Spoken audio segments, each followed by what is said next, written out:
course, that's a long time ago. In a galaxy far, far away.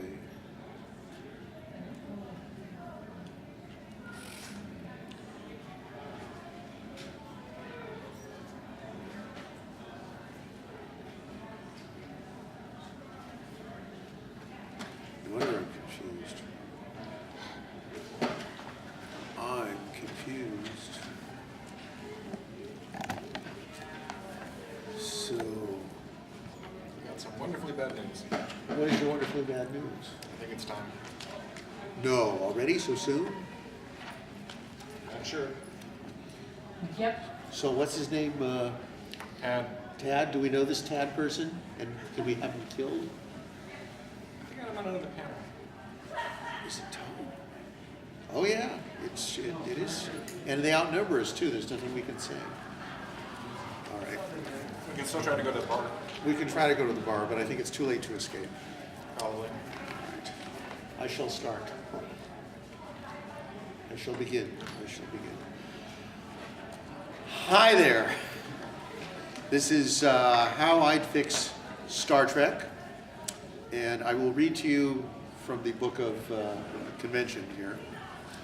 The Star Trek franchise has flamed out with decreasing ratings and series that don't inspire, it says here. Is it possible to recreate the wonder? What should a new Star Trek series include, and what should it avoid? These are the questions of our age. Now that we have a new president, this is all that's left for us. And I'd like to introduce but you go ahead, tell them who you are and why you're here. I'm Eton Kollin. I'm here because, let's see, my brother and I managed to write a book, and we got a 3-book deal out of Tor. Wow. I actually have a deep love of Star Trek. I wrote a personal Star Trek novel. And what I mean by a personal Star Trek novel is I hated the way that they ended Kirk. They killed off Kirk and what they did with the old generation. So I essentially simply wrote an alternate universe Star Trek novel for the sole purpose of filling 150 pages, for the sole purpose of putting it in my mind that they're better. Because I thought it would have been much more interesting what I did in my head and with my alternate universe than what they actually did themselves. In fact, I feel Star Trek is kind of like an abused child that should be taken away from the people who are hurting it and given to somebody who actually can be responsible there. And so I suppose that's why they shoved me on this panel. Who knew? Mm. Yeah, all right. I'm Mel Gilden, and I have written 2 Star Trek novels, one original and one Next Generation, and 1.5 Deep Space Nine kids books. The half of one was one that I wrote with somebody else. And I have been a Trekkie much too long. Well, since the beginning, since 1966, I've been a Trekkie long enough that the first time I saw the Enterprise on television, I said, I don't know. Because nobody had ever seen anything like that, of course, before. So now here's the question: how would you fix Star Trek? My own personal feeling is I'd go back to some of the things of the old Star Trek that I really enjoyed. And Star Trek had, here's a crazy idea, conflict. In the old Star Trek, there was conflict. The Federation was at war with everybody, or almost at war with everybody, or getting ready to fight everybody. There was always somebody going after them. There was always somebody they had to deal with. There was always some colonists that they had to help out, somebody that was being raided, a border crossing, and things got blown up. And there were real consequences for actions. And I liked that. And Next Generation, I really wasn't all that into because everything was touchy-feely. I remember one Next Generation episode where the Romulans purposely cross over the border. They do a bunch of stuff. Picard finds them, and then rather than risk war, he actually returns the captured spy that he gets and lets him go back over the border. And I always kept on thinking, Kirk would have wiped you all off the face of the earth. You're on the wrong side of the border. And I was just like, you think that's going to bring peace? Yeah, maybe in the Next Generation universe, but And then Deep Space Nine also started off pretty bad until, lo and behold, they had conflict. I think it's because Babylon 5 was kicking their asses in the ratings, and they realized if we don't do something, because Babylon 5, guess what it had? Conflict. I'm not saying you have to have an alien you have to beat up on, but you have to have something that is direct and immediate and there. And I think the last Star Trek episode simply didn't have enough. What was the funnest of the old Enterprise episode, of the Enterprise? The funnest one I think most people, for the most part, will agree. What was the funnest Enterprise thing that you saw when they did Mirror Mirror? Oh, And why was that so much fun? Because darn it, they weren't going out and blasting the crap out of everything. And I was thinking you could have just made a series on that, and we would have watched it. It would have been there big time. There was one Deep Space Nine episode that was amazing, by the Pale Moon Light, I think it was called, where Cisco was basically talking about how they tricked the Romulans into joining the Alliance. And the whole episode is him just talking to his own voice recorder. That's it. He's just making his own log. And at the end of it, he explains how he did everything. He lied, he cheated, he stealed, he killed to get the Romulans in. But it was brilliant. It was just him in his own quarters talking, and at the end of the episode, what does he do? He erases the whole thing, and they move on. That was some real interesting stuff, you know? What price are you willing to pay? So I was thinking, first off, you're going to need to bring that back. You can't make it touchy-feeling. The Suliban, come. Actually, it's not so much conflict, but what I liked about the original series was it was you had clear-cut good guys and bad guys. I mean, there was no moral ambiguity. You started to lose that in Next Generation. It just got worse with every series that came along after that. I've got a bunch to say about Voyager, but why don't you go? Do you? Oh, Voyager. Yeah, well, Voyager. Oh. Yeah. Well, yeah, I actually agree with most of that. And I think one way to really demonstrate what the problem was with the Next Generation was to look at two different episodes. I should say first that as much as I respect Gene Roddenberry, he got real strange as he got older. Yeah. And one of the problems with the Next Generation, at least early on, is that he didn't want a conflict between his people. You know, everybody on the ship loved everybody else. They all got along. They didn't have a problem with each other. And this was a story problem because suddenly none of the people, you know, you couldn't have the interplay that you had between Spock and McCoy, which is one of the things that made the original show work. You couldn't have anything like that because, oh, we all get along, and that's a real problem. Personally, I think humans will never get along that well.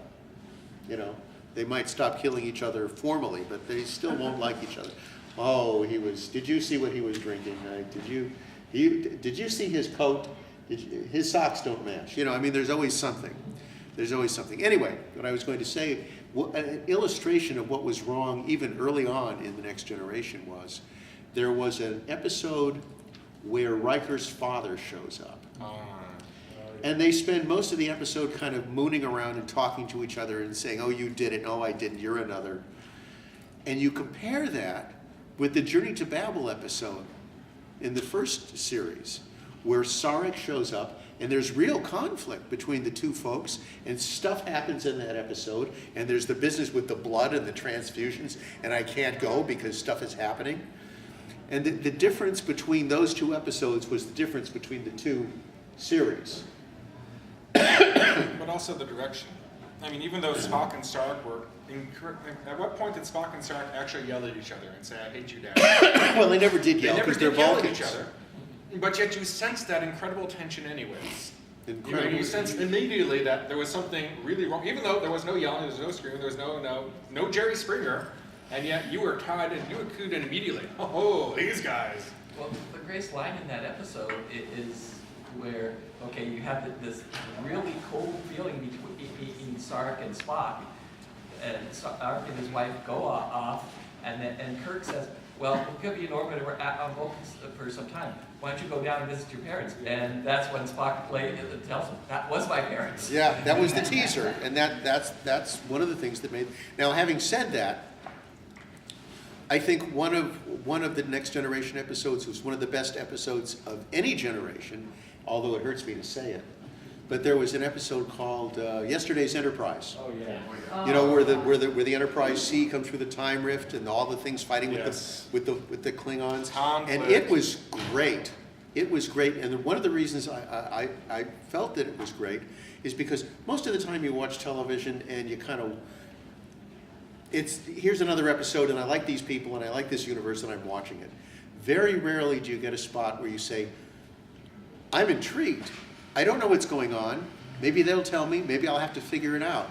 And that was the only Star Trek episode ever where I was put off balance for even a few seconds when they went to the other universe and Picard is wearing a little bit of a different uniform When and he it gets first out. came out, I thought it was Mirror Mirror. Who knew what it was? Nobody knew. That's I didn't know very what good. it was. And I thought, this is fascinating. This is good. They've succeeded in surprising me at last. And it was a great episode. And I talked to people who had written on it. This is years ago. I was talking to the guy. And he said, it took us weeks to put this together. And we had no idea what we were doing. It took about 6 guys. And it wasn't working, and it wasn't working, and it wasn't working. And we said, we've got to throw something in that hole, and we'll throw this in that hole, and we did. And the fact that it came out as well, the fact that it came out at all, was a big surprise to them. Why wasn't it working? Because sometimes stories don't work. Sometimes you say, what's going to happen next? I don't know. Who is this character? I don't know. And it happens even to professional writers. That's why it takes much longer to write a novel than it does to read a novel. You can read a novel in an afternoon, but to write a novel, it could take months, could take years. And that's because you're figuring out how stuff works. I'm in number 3, and let me tell you. And sometimes it just doesn't work. There was another Next Generation episode that I did enjoy. It's one where Worf keeps on bouncing between realities. That was interesting too, yeah. That's where Worf There keeps were on good bouncing through episodes. realities. And again, it showed him having... Back a little, please.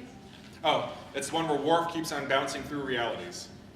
And he appears in different, first the Cardassians are attacking their array, then they're not attacking their array. Then Picard's there, then Picard's gone, and Riker's the captain. And then all of a sudden, all these Enterprises just start showing up. And I was also wondering, what the heck's going to happen? So I think what we're saying here is, with all our various examples, is exactly the kind of, we're answering the question, and that is more drama, more conflict, more people, more characterization, stuff that really was missing in a lot of the episodes. And I have a theory about why it was missing. And that is because, Play it safe. well, partly it was play it safe, and partly Roddenberry was there for the first couple of years, and he didn't want to see conflict. But I think... explain Voyager, though. Well, we'll get to Voyager. We'll get to Voyager. But I think what happened later on is that you had Rick Berman and Brandon Braga running the show. And they're talented guys, and they're creative guys, but you cannot do the same show for 20 years and not run out of ideas. I don't care who you are, There's only so long you can go before it gets old and, oh my gosh, I have to go to work. Can I pull another rabbit out of this hat? And it's a real question, and I think that what happened is they just got tired. Now, JJ is running the show, and I wish him well. There are things about all we know is the trailer, right? That's all we know is the trailer. So there are things about the trailer that look really interesting. There are things about the trailer. Trailers are always great. They're always great, but there are things about the trailer that I say, well, that's not quite the Enterprise that I know. All those halls that look like they're made out of glass, Huh? But they had the old uniforms, and that's a good thing. Yeah. But Don't forget that Deep Space Nine episode. But I think- Ravens of the Tribbles. yes, that was great too. But the point is that the fact that they gave it to somebody else, I think, is a very good thing. I don't agree with everything he's done, but if he can save the franchise, I say go to it. And everybody buy a ticket, or there won't be a Star Trek 2. Yeah. Do you want to talk about When's Voyager? the movie coming out? What's that? When's the movie coming? May 8th. May 8th next I year. will be watching it in the big screen with a big thing of popcorn. That's right. And I'm going to be sitting there watching it like this. I will. Yeah, Don't upset me too much. But Yeah. they will. I have no doubt that they will upset me. Yeah, and who knows what Cisco and Ebert or whoever is doing that show will say about it. Yeah, well, we'll find out. Well, I honestly don't think that regular movie critics should be allowed to actually judge. For the most part, I don't think anything they say about science fiction in general, I don't think they're equipped.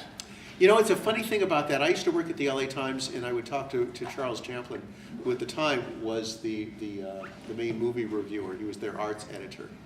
And he did something really, really interesting when the first Star Trek movie came out. Instead of going to a screening, which of course he could have done being the LA Times guy, he could say, I want to see it tomorrow, and they'd say, okay, fine. But he didn't do any of that. He went to opening night with a regular crowd. He said, I want to see how the fans respond. And I thought that was a real interesting approach. And so his review was not just a review of the movie, but a review of the response of the crowd in the theater. And that was very interesting. He's a very nice man, and he knew what he was doing. So I thought that was interesting too. I almost feel with science fiction there should be two reviews. One, if you're a science fiction person, here's what you should, let me tell you about this movie. If you're not, here's how much you know about this movie. You almost need two different gradings.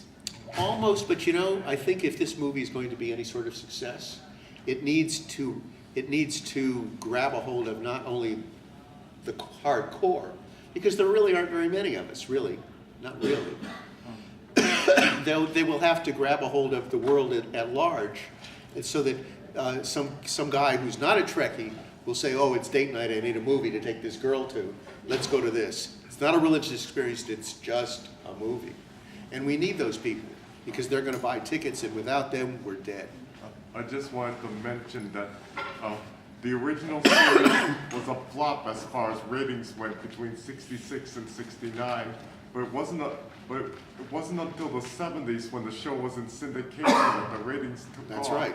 That's right. Actually, if they had ratings by demographic, if they had demographic ratings, they would have realized that they had a smash success. They were hitting the demographic they exactly wanted to hit. Problem is, when Star Trek first came out, they just had total ratings. Yep. So based on total ratings, it wasn't that much of a success. But in terms of the market you want to hit, they basically had teenagers and young college students packed and watching that every time, and they could have actually tailored advertising. And they came up with demographic marketing like 2 years later, which is just Much a too little late. Did you have a tweak. question? An answer? No, just a comment on, there was a session like this at the start of the new generation, the next generation, and it was at Loscon. Oh, yes. And my comment was, in the middle of the session, was that you're turning this into a sitcom. Where's the adventure? Yeah, And the audience had no reaction to that they were in agreement. And the producers were sitting up there trying to contradict this idea, and they lost. They Yeah. lost that argument. yeah. Well, the comment when they saw the interior of the bridge the first time, people said, well, it looks like the Club Med Enterprise. They said, so I don't know. Yes. One thing that we have to realize, that people put down, said, Cisco, Ebert, we need Ebert is one of us. He is was a fan, yeah, fanzine he's a fanboy. writer.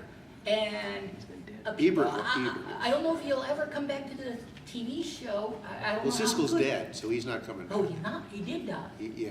Cisco guy. I didn't hear him now. Okay. Ebert is the one. Ebert's the fan, Not in good health. and he's not a good There. Ebert. Ebert, the one. No, yes, one Ebert. last- He's the yeah, fan. Ebert, still yeah. alive. I get the names mixed up. I know the face. I don't get the names mixed up. It seems to me that with Star Trek, somewhere along the line, they're just not willing to take that great big risk. I looked at Voyager, and Voyager could have been fantastic. Yep.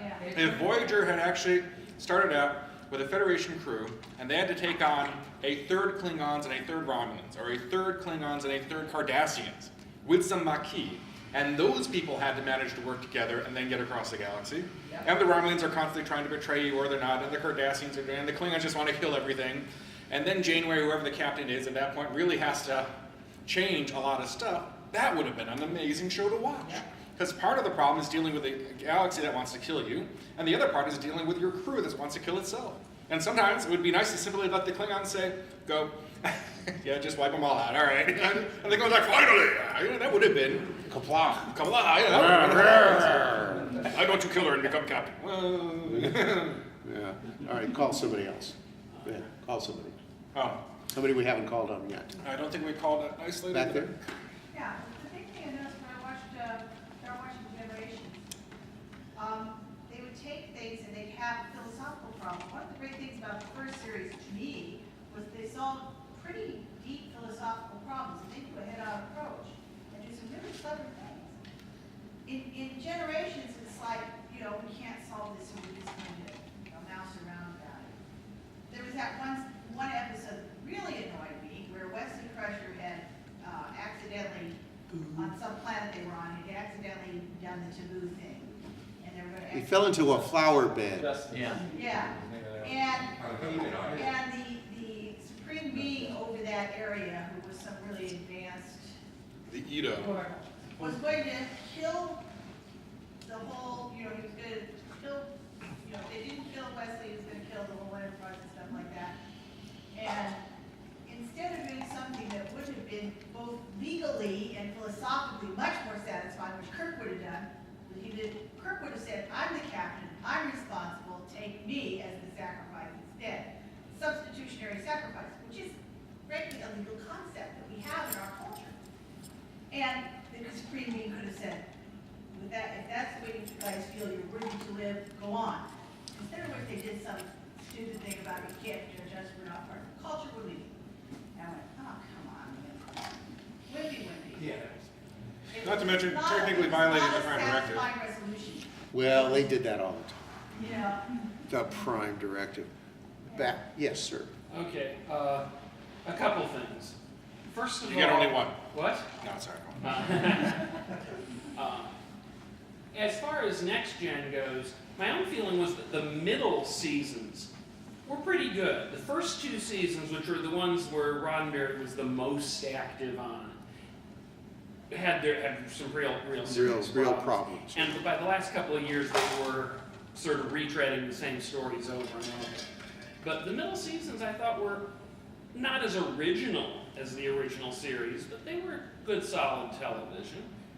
As far as Voyager goes, though, I think that your fix wouldn't have worked, because it would have worked for a few episodes, but the fundamental problem to me with Voyager was the whole premise of we're on the other side of the galaxy, and it became too much everyone crying about we want to get home. And they weren't exploring new areas, and I think that ultimately would have undermined the series no matter what. Actually, if they had things they needed to do was, I think a caravan would have been fun too. I mean, let's say that they rescue some people, and people say, wow, your Federation sounds great, and frankly, our side of the galaxy really does suck. And what would happen if all of a sudden they start getting ships following them? Maybe Shades of Battlestar Galactica, but that's not a bad cliche. It actually kind of works. Yeah. And also, I kept on wondering, they meet some really interesting aliens. Why didn't they basically say we're going to keep some of them? Yeah. That would have been- wanted that. Yeah. Well, the You can- TV version, of course, is that all that costs money. It costs money, and keeping the aliens means that you add New characters, new actors. And kill off old ones, Yeah. which would also And make they it more. did keep the ones in for a while. And if they'd been 5 years from Federation space rather than 90 or some such, that would have worked. But putting them basically so far out, there's no way that they could get home in their lifetime, but they're all trying to, that I think undermined it. A quarter of the galaxy. Yeah. Yes, you with the green thing on I'll your request face. it, but I loved the first half hour of the first part of Voyager. And I had to watch it 4 times before I figured out why. Now, all of you who've never seen the pilot of Voyager, plug your ears now. Spoiler alert. I loved it because the writers knew they had to kill off a large part of a Federation crew as part of the plot. And it was so refreshing to show these actors doing these characters. Like they're going to be on for the next 5 years. They weren't perfect, and you weren't, it was so nice to watch unflattering Federation characters, because they were gonna die within the next half hour anyway. It was just so refreshing. Actually, I liked it because I thought some of them were going to be around for a while. Yes. And that then, would've been oh, nice he's gone. too. What? And what a surprise, yeah, was there. Well, something that. Wait, you talked on That man over there? me. Yeah. Here's an odd one. Why not go back and just simply have Star Trek? Have Meaning- new Captain Kirk, new Spock, new McCoy, new Chekhov. Well, that's what they're doing in the movie. Right, but it picked up, it was supposed to be a 5-year mission. We only saw 3 years. Picked up. Well, I had the last think two once going. the CG gets good enough, and you can just put actors in light suits, as it were, or data point suits, I think that's exactly what you're probably going to end up seeing. I think Maybe Sean Connery can make more James Bond movies. Well, maybe not Sean Connery, but all he's going to need to do is the voiceover. Yeah. We did that to the game, and it sounded really weird. Did it? His whatever 80-year-old voice and his 35-year-old body just didn't work. Oh, I mean, it's some, well, but you're forgetting that that can also work. You digitize the 35-year-old voice, you find out what's different between that and the 75-year-old voice, and then you let the computer simply make the translation till it actually sounds good. I'm not the brilliant computer engineer that can do that, but I guarantee you there is somebody out there that can. that can. Yeah. And it's not going to happen next year, but in the next 10 years, we might actually get to the point where you can literally recreate to the point where, unless you're watching on HD TV, and even that would ruin it for you, because if you want to see the old Star Trek, then watch it the way it was actually broadcast. In 10 years, you might be able to pull off exactly that. Let me ask. 2 years. But I think, I can just, to answer your thing, I think what might be more interesting is to go back to the old Star Trek and follow the crew of the Excelsior, or follow the crew of the Saratoga, or follow the crew of some other starship, and see, so it doesn't have to be the Enterprise, let's just see how Captain Bob will handle it. That would be better. That way you don't have the original characters to, with people saying, hey, that's not the way Captain Kirk would act, or Uhura would act, or whatever. But bring in a whole new set, but contemporary to that, to the original Star Trek. Yeah. Maybe one to tie in. Let me ask you a question as a group. And first I will tell you what I think. And then you can say, yes, yes, Mel, you're right. Perhaps you know that CBS or whoever owns the original Star Trek these days, I think it's CBS Television. They own it. And they have been going through it and redoing the special effects. Oh, yeah. And they've got Michael Kuda helping, and they've been very careful about it. And they say we don't want to step anybody's toes, and we're just doing what Roddenberry would have done, and he had the money and the computers to three-dimensionalize a lot of on it. all these things back in 1966. And I admit, I've seen some of this stuff, and it looks really good. But I think it's wrong, because it's not what it was. It seems to me that part of what made Star Trek was the way it looked, you know. And if it's art, you know, should we go back and repaint the Mona Lisa on it so that the smile is better? Should we? What I'm saying is art is art, and that if you want to do something better, sure, let's do another Star Trek. Let's make another movie. Let's do another series. But the way it was originally is the way it ought to be, and that's what I think. So go ahead. He's of the other opinion, I'm of the and other he's opinion. wrong. Probably. I usually am. Yeah. Especially if you ask my brother. Okay. But I'm of the opinion that if you don't change the acting, if you're all you're changing is the effects, the exteriors of the spaceships, the battles per se. You don't change the actors, the acting. You don't change the dialogue. I don't think you're being too far off base, especially if you keep the old series. I don't think you're doing anything outrageous or wrong, and frankly, I've seen the two, and I like watching the series with the updated effects. I don't think it really changes it. I laugh at all the laugh lines. The interactions between Spock and McCoy are just as funny, and so I don't really have a problem with it per se. Now, if they started changing to the point where we don't think Spock's ears should be bigger, yeah, then I'd be, yeah, you're going too far there, buddy. But for what they're doing, Back in the back there. Yes, you. You know, the thing I really liked about, it took me a long time to figure out, like 20 years to figure out why I like Star Trek. And I finally figured out that the plots work on so many levels. So if you're a kid, you can get into the adventure. If you're a cynical old adult, you can pay attention to politics. But the point is, there's something in there for everybody. Mm. And further, the more recent ones, they got farther and farther away from They that did. too. So it was no longer something that was his family. And also the thing that was, like Janeway, the point at which I stopped watching Voyagers was when Janeway spouted out something that was just so company politics. It was just like, we can't get rid of what's that? What's that thing you call it, where you're not supposed to get involved with? Prime directive. Prime directive, we can't violate the prime directive, but it made sense for the crew to violate the prime directive. Even Tupac thought they should have violated the prime directive in that episode.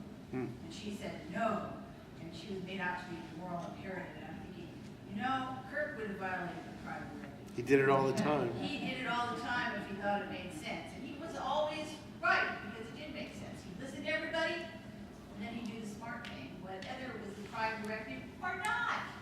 You Yeah. know? Yes. don't let your beliefs get in the way of doing what is right. This lady in the green shirt.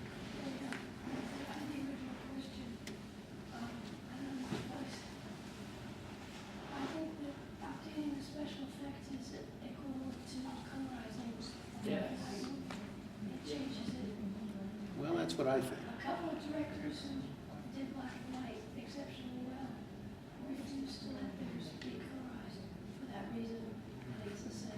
Yeah, I think you're right, but obviously I'm in some sort of am I in a minority here? No. No. It depends if you're dealing with the commercial element, because a lot of children won't watch it. You have to raise your hand, sir. Oh, sorry. We have a lot of people here who want to say something. Yes. Well, I like the updated version because you always have the option to go back and look at it in the older format. And we were watching Return of the Archons, and you look at it, and we're flipping back and forth between the two Channel 5s, the high-def channel and the old channel. And you look at the suit that Dr. McCoy is wearing, and in the high-def, and the detail was spent, you could see the fabric. It looked nice. It didn't take away from the story. But I think as long as you have the option of watching black and white movie that's been colorized, as long as you can see it in black and white, you're not going to worry about it. My niece doesn't want to watch black and white movies. So Ms. Casablanca. That's right. Oh, yeah.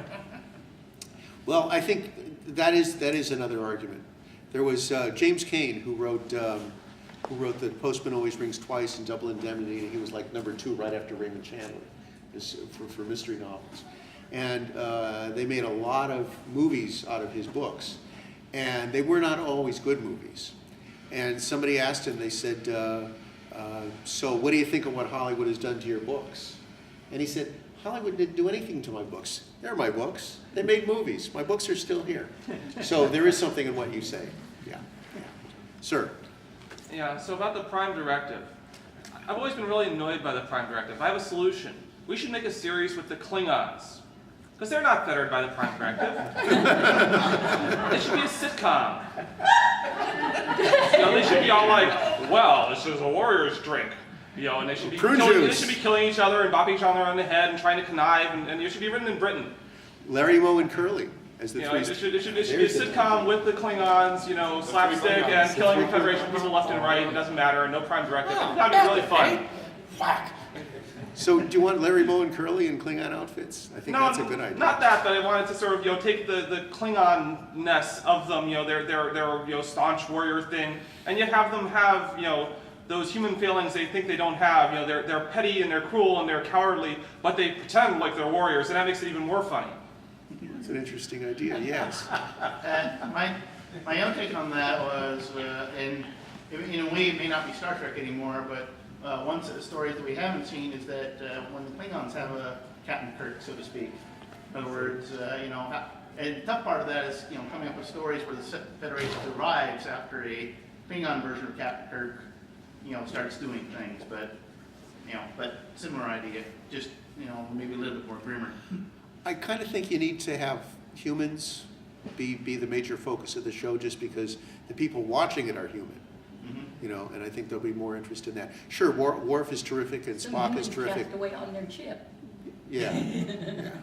These guys are all terrific and great characters, but I think they need to be in a human context in order to work. I'm not sure that a ship full of Vulcans would be interesting for very long. If they're clubbed like Klingons, it would be. Sir. On that point, a ship full of Vulcans or Klingons might not be interesting, but a captain who is non-human with a basically human Federation crew that would be might interesting. be interesting. That would be interesting. Now, one of the books, isn't there a series of books about a non-human? I don't read those. Yeah, well, but does anybody read those? I think one of the later book series had a different ship and the captain was not human. No, nobody. No. Okay. Sorry. Do you know? Are you? Yeah, Did you read this book? I tend not to read the series, but I have read a few, including some of the comics and stuff. So they have thrown in the occasional captain. Usually it's the Saavik, kind of taking over Spock for one mission or something. And there was actually one of the comic books where one of the Horta, which was the rock creature, was actually running the ship. Yeah. As a captain. Yeah, and that didn't last very long, but it had its own way of approaching the problems. I guess so. That's really interesting. Somebody over there? No? Okay. Well, speak. Getting back to the whole idea of how to improve Star Trek or bring it back, part of the problem that I think we're having in these discussions is that we're nostalgizing the original series without remembering that in amidst its brilliance, it had its horrible episodes. Oh, sure, there were bad And, episodes. yeah, and I think one of the things we have to recognize is that each of the series was a reflection of its times. The original series was a very 60s show. And I'm not just talking about the effects. If you were to basically do the same script today, it would be laughed at. The Next Gen was basically a late 80s show. And it reflected the times, it reflected the mores of the times. The same with all of the series to some extent. And any new Star Trek series will be a product of, and in some ways a reflection of its times. And that has to be understood. I could agree with that, except for Babylon 5, which was a phenomenal show and driven by its writer, director, producer, blah, blah, blah, blah. And he pushed that thing and he did a marvelous job. And Roddenberry, when he started, really had a vision of what he wanted, what he pushed. I don't think it was the time so much as the person behind it. And if Babylon 5 could do a magnificent job in the exact same time period as Next Generation and Deep Space Nine. More Deep Space Nine. Then I don't see why they couldn't have also pulled that off as well. It just, but Babylon 5 is Babylon 5. We're talking about Star Trek, which, again, at least so far in every incarnation, has in some way reflected the mores of what's going on in the world around it. Remember, one of the things that Roddenberry wanted to do and was pretty successful at was to tell morality fables about the world that existed at the time, but set in a science fiction setting so that it could be, so it could get on network TV, basically. But we don't live in the 60s today. It's, different issues, different culture to some extent, and that would be, I think, reflected in any new Star Trek series. So you're saying Enterprise sucked because we got a lousy culture? Actually, I thought the first, second, and fourth seasons of Enterprise were pretty good. The third season sucked. All right, the lady with the red, green Just a quick cross. comment, remember it is my opinion, but I think that all of the Star Treks, with the exception of Deep Space, all of the Star Treks, not original Trek, with the exception of Deep Space Nine, missed the boat in an important area. The original Star Trek was written by science fiction writers. And not only was Spock the alien, the outsider, he was actually the eyes, the ears, and the mouthpiece of the science fiction writer.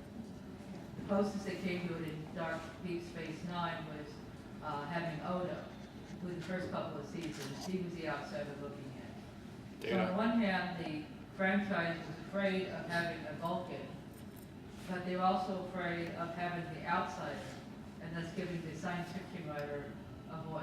And I think it's the fact that the first series was written by a collection of science fiction writers, gave a lot of its weight. Huh, that's an interesting one. But the Next Generation did have Data, Yeah. who was one of the Yes, things but I he was really did very like about the Next underused, Generation. And he was used badly or not at all. He was not used well, but Exactly, what he was amazing. And he was actually, I remember from the first season, one of the few things I really remember from the first season of Next Generation, which lets you know pretty much how bad it is, it's just Data standing in front of a mirror trying to sneeze. And it was friggin' brilliant. It was brilliant. He was trying, and he just was achoo. It was just, you were laughing and kind of crying at the same time. I wish they'd done more with him, but they did have that character. They just didn't use him. And in the original Star Trek, they used Spock a lot. Sir. Well, I suppose if you want to, quote, fix it, I think to keep in mind is original Star Trek and Voyager and Enterprise were all network programs, and the networks would come in and interfere with them. And the Next Generation and Deep Space Nine and Babylon 5 had nothing to do with the network. The studio just produced what they wanted and then syndicated it. So they had the freedom. No, the only network show was the first one. After that, it was all syndication.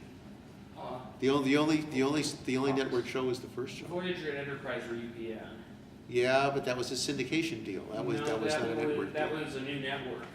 Okay, fine. No, and what Or it they is- pretended to be a network. And at according least. to Straczynski, Babylon and my bias is showing, but one of the conditions of the Babylon 5 franchise continuing is that they had to get rid of Michael O'Hare's character, David, get rid of Commander Sinclair. Well, there And you to are. me, he was the key of the whole series. See. That's just my opinion. So now let me ask you another question. Since you're sunburned hot in space, I have a way to question. Now, from what we know about the upcoming movie, just from the trailer, Actually, just so that you know, I try not to watch a thing, see a thing, or have anything. oh, so to you do haven't with- seen, all right, I haven't then even seen maybe the I don't want to trailer. ask this question then. Go ahead, you talk, son. You talk. I'm not going to ask my question. Oh, no, it's just my point of view of, no, go ahead. Panel comes first. I agree to be on the panel, I don't mind. You don't mind? Just in general. Mm. That's all right. In general, I have a rule of I like to avoid Barbarossa, Yeah. but when you sit on a panel, you accept the consequences of sitting on a panel. Well, no, what I was just, we have here a panel about how to fix Star Trek, and here we have a guy that was given millions of dollars to fix Star Trek. And so from the little bit that we know from the trailer, Interesting that he went back to the beginning. yes, is that what you would have done? Do you think he's doing the right thing? I mean, that's really the question. Because we have a guy who's fixing Star Trek. And so the question is, well, he's certainly doing something different with it, and it's not Brandon Bragg and Rick Berman. Yes. Well, I have not seen the trailer, so visually I have no idea. But the concept that we have been told, that they are recasting Kirk, Spock, etc., and sending them back to the Starfleet Academy, is a concept that has been around for 25 years. Mark Bennett tried to push that in the early 80s. Right. I hated the idea then. I hate the idea today. Why do you hate it?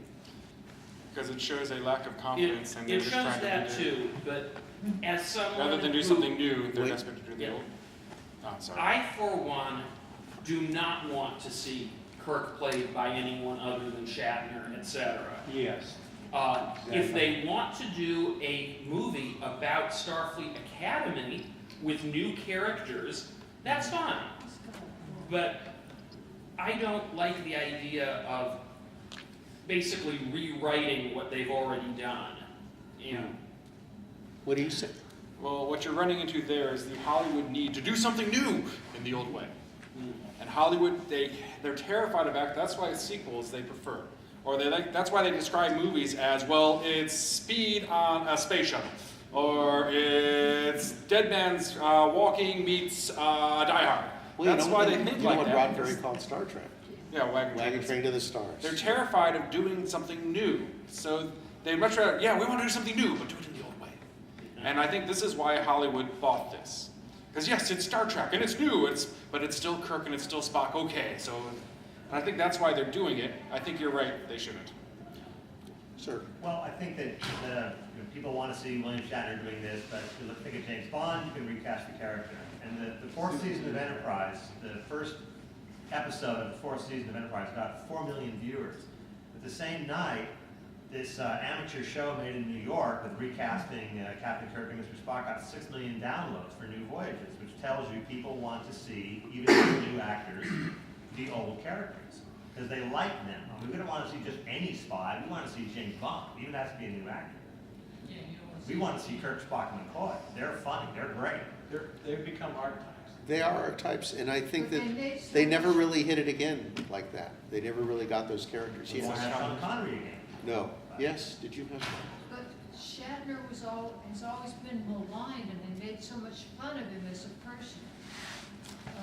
But as Kirk, he had something. No, Yeah. as You know, there were all, himself, as an he has his actor. enemies certainly. Yeah. Well, he had certain mannerisms, but he's a human being. We all have certain mannerisms. Maybe he's like Grant. Grant was a general in the United States Army during the Civil War, was a phenomenal general. If you study Grant's life before the Civil War and after the Civil War, the guy was a complete incompetent. Couldn't do anything right. But somehow you put him in charge of 2 million guys in the middle of this bloody Civil War and he can win victory after victory. You don't know why, it's just there it is. Maybe for Shatner, Kirk's it. That's it. Although here he's doing great on Boston Legal. Oh, yeah. So, He keeps all right. winning Emmys, doesn't he? Kirk and Boston Legal. Other than that, yeah. I feel like the show should have explored a new time period, halfway between Enterprise and the original series, with maybe an Ensign Christopher Pike serving with either Kirk's father or grandfather or something like that. They may get to it, who knows? Yeah, that's an interesting idea. Yes, sir. So I'm just gonna say from the, if you're from the viewpoint of people who aren't doing science fiction, right? A series is a story of characters, right? It's about the people, right? So if you're Star Trek has always been, oh well, it's about living in the future, it's about this world, but if you're thinking about it from in terms of everything else, then it'd be, oh well, it's a story about Kirk, Spock, and McCoy and all these people. So they're recasting those people. They're making a new Star Trek because that's what Star Trek is. If you're not a fan, No, they're making old Star Trek in a new way. they're making the original Star Trek. It's an idea. It's Star Trek set in the 27th century today, and they have the technology to travel to another galaxy. So the series is set in Andromeda, and the missions are to explore the Andromeda galaxy.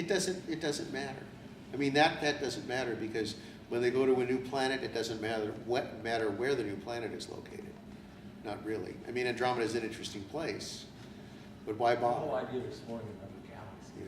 Oh well, yeah. Gotta it's- go Milky Way off a quadrant. Gar and Judy Reeves Stevens wrote one of the best Star Trek novels ever. It's called Federation. It's really, really good because they're good writers, and it just sort of happened to be a Star Trek novel. And at the end, after all this stuff has taken place and they've built the Federation and they've cobbled all this together, there's a little piece of a chapter at the very end where it is the 27th or the 28th century, whatever it is, and they've got the Enterprise F or whatever, and they're going and they just they don't even call it warp drive. It's not even trans-warp drive. It's whatever it is. Multiphasic, trans, whatever it is. And they say, and we're going, that's where they're going, is to Andromeda. And there's such a sense of, but take me with you. As I'm reading, I'm thinking that, and I'm just, hello guys. And so, yeah, that's an interesting idea, but I think you have to be a science fiction fan to feel that. And I think it would be difficult to make that sense of wonder play every week. Because after a while, we got the warp drive, we go warp 6, we're going from this planet to that planet. And when you first hear that, you say, wow, that's pretty cool. But by the time you get to episode 6, you say, oh, well, that's what they do. That's their stagecoach. They've got the 4 horses and they go. And so I think that going to Andromeda would very soon be the same thing. Well, we're going to Andromeda, thank you so much. And they go. So I really don't think that expanding it, because the galaxy is a big, big place. Yeah. I don't know how many billions. 100,000 light years A lot of stars, a lot of planets, a lot of possibilities. So you don't really have to go to Andromeda to do the next series. Yes. Yes.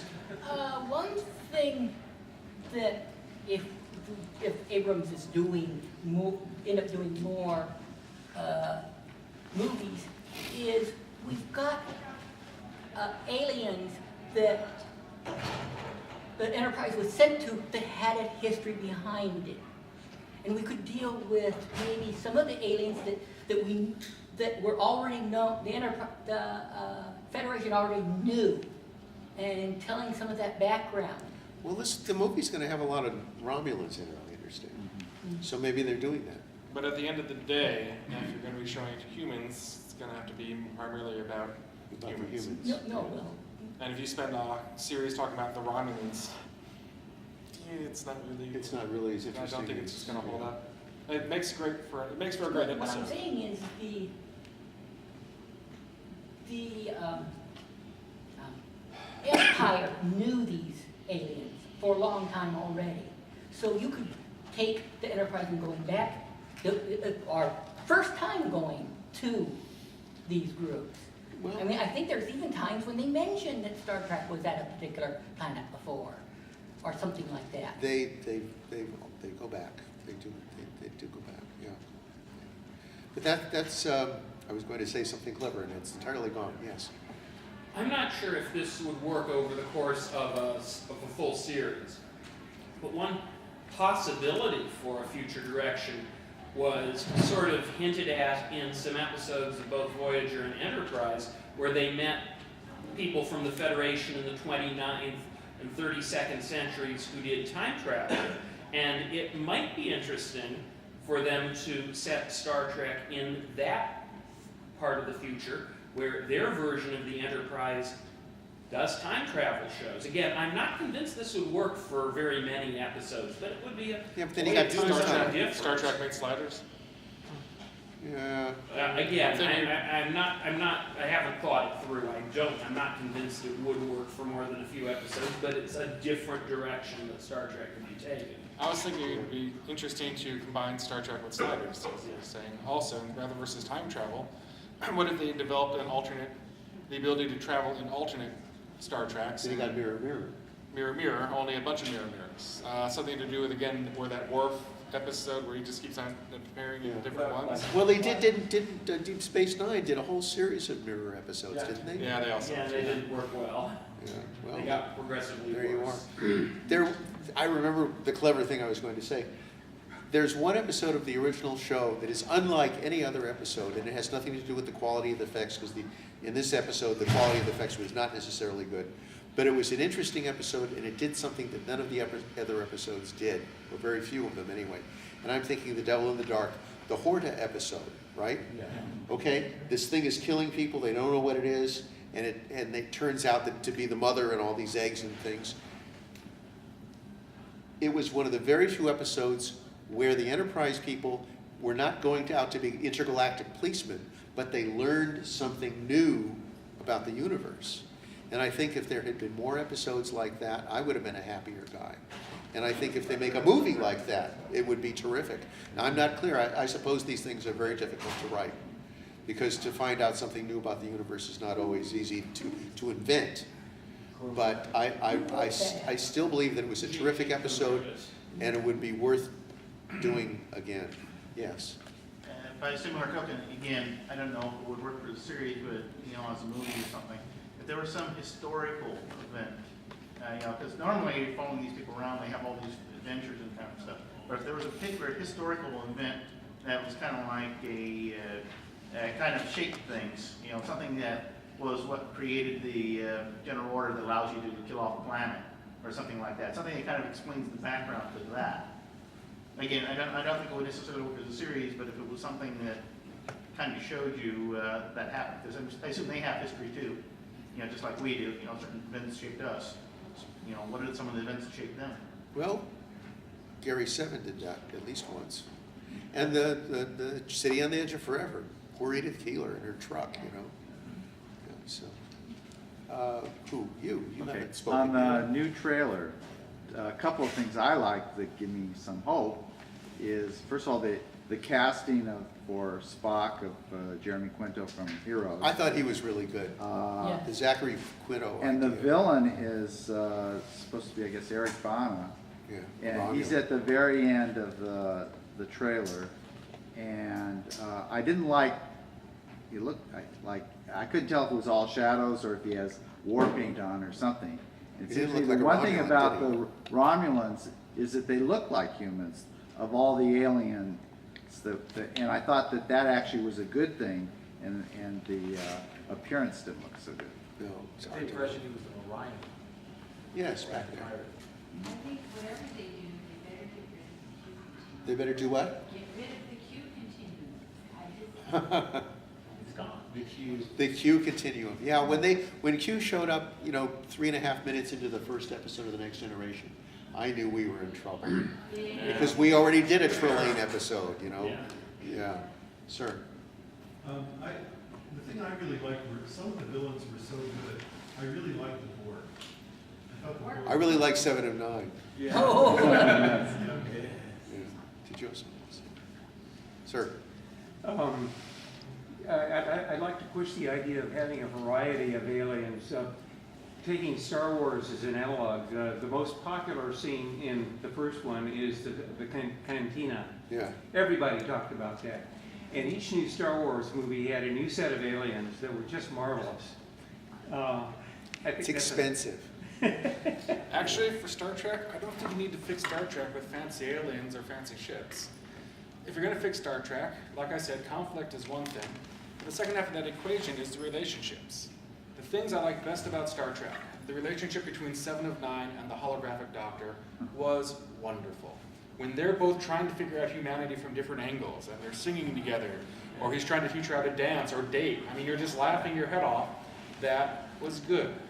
Between O'Brien and Bashir, that was an interesting, you know, these guys were totally opposite, and they end up basically fighting the Alamo together every single week, and you get to understand Yeah, that worked real well, didn't it? You get to like that. You had these relationships, which the old Star Trek had in spades. They had horrible effects, it had silly villains, it had stuff like this, but when Kirk and Spock and McCoy were together, you just couldn't help smiling. And the elements of the other Star Treks that I liked, Data was great. He didn't really have anyone to play off against, which is kind of a shame, but he was in and of himself. I thought if they could have put Data on Voyager, I would be a happy camper. Yeah, then you'd be right there. Then Data and Seven of Nine and the Doctor all together could be trying to figure out what to do with the humanity, and that would itself be. So if you're going to fix Star Trek, you gotta, yes, the effects are nice, the conflict I think is vital, but you're going to have to go back and figure out and really invest in actors and writing and take some gambles and try to push these people together, and it's a risk. I'll go back to a completely separate concept, All in the Family. The first time they did All in the Family, they had somebody other than Carol O'Connor. Not Carol O'Connor, meet Jughead. Oh. Carl Reiner. No, They had somebody other than Rob. Rob Reiner. They had somebody other than Rob Reiner playing Meathead. He was this good-looking, blonde-haired guy. Same lines, same actors, same everything. It fell flat. Same, you know, Carol O'Connor, great. Archie, great. It just completely. Meathead was this blonde-headed, good-looking guy, and it just fell completely flat.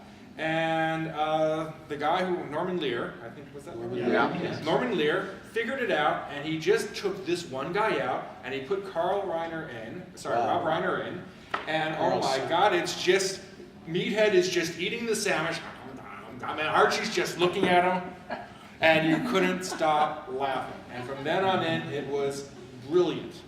And you have to have somebody who's going to have to be able to see those relationships and be willing to say at a second's notice, you're out. Sorry, you're not the Vulcan we need. They're the Vulcan we need. And These are not the Vulcans you're looking for. And the Vulcan's not going to be a female. The Vulcan, turns out it was written for a female, but for some reason this guy was holding the lights as good. You're in, you read this line. My understanding is, I was not there, but I've heard tell that it's true, Gene Roddenberry designed these characters, but Gene Kuhn gave them a relationship. And it was Gene Kuhn's presence during that first season of Star Trek that gave us the McCoy, Kirk, Spock trio. And Gene Kuhn is dead. He's been gone for many, many years.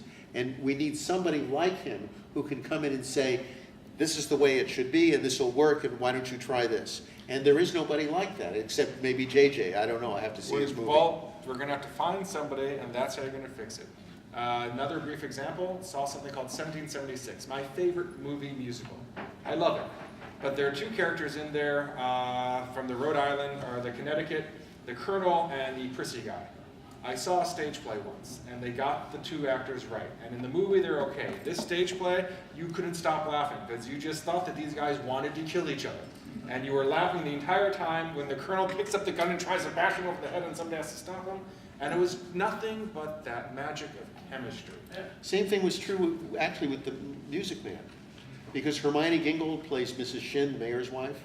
And my understanding is that if you watch a stage production without Hermione Gingold, the mayor's wife just sort of fades into the backdrop. Interesting. We don't have much time, so can we just make a final statement? Go ahead, make a final statement. The conflict, I thought Next Generation was really improving in the second season when they had Dr. Pulaski, and then because she had conflict, and all of a sudden she's gone. Oh, all of a sudden she's gone. Yeah. Amazing. Was there somebody over here? Did you have your hand up? Well, I was just, and maybe we should recap here that what we need in Star Trek is action. We want interactions with the characters, and I think too that we want to see like background from episode to episode, so we have more of the history of the characters revealed as the story progresses, more knowledge, information about the Star Trek universe as the story progresses. So we can get more a better feel for the series. maybe those are the three key elements of We need creating better a good series. stories. Better stories with 2 words. One last serious thought. Better be short. Maybe it's time we just all move on if we start. That could be too. But Paramount's not gonna make any money if you do that. Thank you all for coming. When I- Thank you.